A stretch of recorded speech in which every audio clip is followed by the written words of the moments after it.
She knew exactly what was happening and what she needed to do, and that's what it was all about. She went on to tell me that she'd been diagnosed at 36 with breast cancer, and that was back in 1986. And that she had a purpose, and that she wanted to see it fulfilled. And it didn't really matter to her at that point whether she was here or whether she was in heaven, because she was going to have fun no matter where she was. And cancer wasn't going to stop her from doing it in either place. And so as she asked me if I was on board, I said, I think I am. I have no idea, but I think I am. I went home that day and got in my car and thinking, oh my gosh, if this is for real, you really have a lot of work to do. Because I totally have no idea about any of this stuff. But I went home and I told my two sons first, and they were teenagers at the time, and thinking, a lemonade stand, that ought to be fun, Mom. They didn't really understand the concept behind it, but you know, they were on board with the lemonade stand. I told my parents about it, and my parents are like, oh gosh, are you crazy? You can't do that. You need a secure job. You have 2 children. You don't get child support, you don't, the negative. And I thanked them very much, and I went home, and I gave my 2 weeks notice. And do you know that was the best thing in the world that ever happened to me, because working with Rita gave me an opportunity to find a part of myself that I didn't even know existed. I got a whole host of learning about cancer very rapidly, because Rita used to go to the hospital, and she would go to the cancer treatment centers, and while she was waiting for her own treatment, she would help other women. And again, remember, this was back in 1986. There were no breast prostheses. There were no wigs to be found, unless you went to the other side of the tracks, as Rita would say, and she found wigs over there. And she said, Gail, the ladies of the night help me all the time. They helped me to see that I could be a redhead, or I could be a brunette, or I could be blonde, and it was okay. And she had fun with that, and she took me to that other side of the tracks. And you know what? It was a great experience, because they taught both of us how to be really girly with wigs and stuff. It was fun.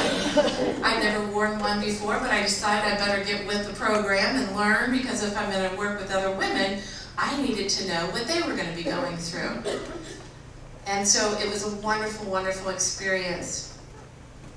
With a lemonade stand, we started out in a little place on William Howard Taft, and then, like I said, Rita would go to the cancer treatment centers, but then her health got to the point where she couldn't go out anymore. And so it was my obligation to go to the treatment centers and help the women with their makeup, with their skin care. One of the biggest things I've learned, and I still do to this day for myself, is how important water is. Whether we're sick or not, drink the water, ladies, I'm telling you. It's one of the greatest things you can do for your skin. It helps to hydrate and gets rid of all the imperfections, as well as many, many other benefits. But I was so blessed to learn that lesson, as well as taking really good care of your skin, because it's the only face that you have. And so taking care of that was a really neat lesson for me as well. But I met so many great people along the way. Wonderful, wonderful people. And I had such a wonderful, wonderful mentor who helped me to see that in life, there are things that we can do that we have no idea that we are able to do until you give yourself the challenge. And so I ask every one of you to think about that. If you've ever had that little voice saying, gee, I wish, don't wish anymore. Just go ahead and try it. Try to start taking steps towards whatever your voice is doing, so you don't lose an opportunity. Well, when we did the lemonade stand, unfortunately, my buddy passed away 8 months later. But you know what she said to me, Gail? She said, we have lots of stuff to still do here. And this was only the beginning. And she was so positive, like our first guest wherever she went to. Where are you? She was so positive, great attitude, knew that she had a purpose, and cancer was not going to stop her. Never, ever, ever. And do you know that I went on not having a single sense of cancer ideas or what it even meant at the time, went on to open offices in Kentucky, Ohio, and Indiana. Whoa. And we did serve over 10,000 patients. I could never, ever have done that. Ever, ever, without my friend, who was a complete stranger to me. But she was open enough to be able to share something that was in her heart, even though she felt, I'm sure, really weird saying the things that she said to me that day. But she was compelled. She knew she needed to do it. And for that, I'm really, really grateful. Because now, what is this, almost 19 years later, we are still talking about the lemonade stand. Rita is still inspiring people all over the world. We have our books all over the world now. And you know, the best thing about it is that I didn't really, as I told you, I didn't know anything about cancer. But I've had 2 back surgeries over the years because I also didn't know that we're supposed to take care of our bodies. How many of you women are single out here? How many of you women don't take care of yourself even if you're not single? You know, we always put everybody else first. We do everything for everybody, right?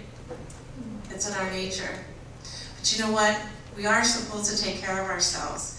And it's okay to take time out to take a 15-minute nap. It's my favorite part of the day now.